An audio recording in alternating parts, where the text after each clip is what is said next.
Each little piece of useless chatter is relatively innocent and only robs us of a few seconds.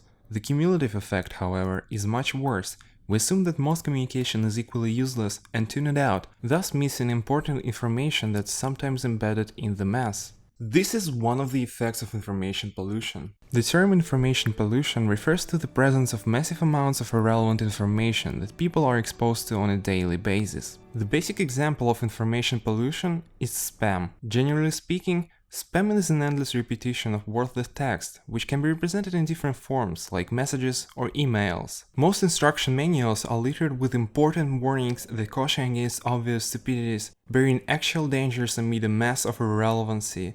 Even the legal system itself has made a joke of the entire warnings concept. Products are now less safe because nobody bothers to read warnings anymore.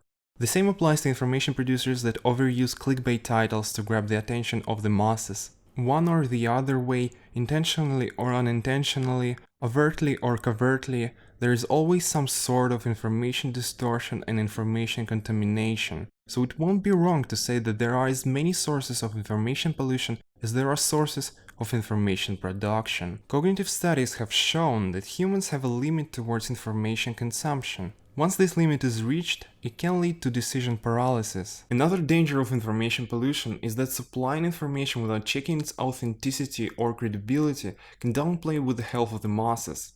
And the internet is full of articles and videos about health that can be misleading at best. Although it may appear that information pollution only affects human beings, the fact is that it also indirectly affects our ecology and environment in a passive way.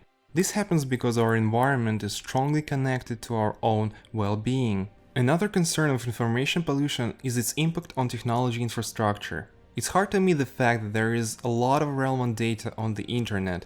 This data is being created daily and is being stored for years or even decades. But the storage space is not the only issue.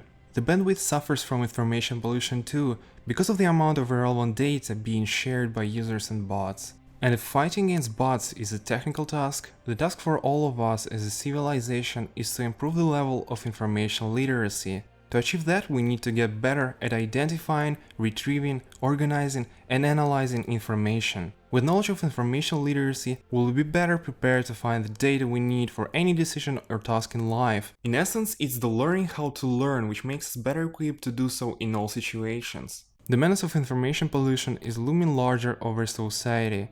People day in and day out suffer at the hands of information pollution, but have not grown aware of the prevalence of it. And that's why it's very important to raise awareness about it in our society.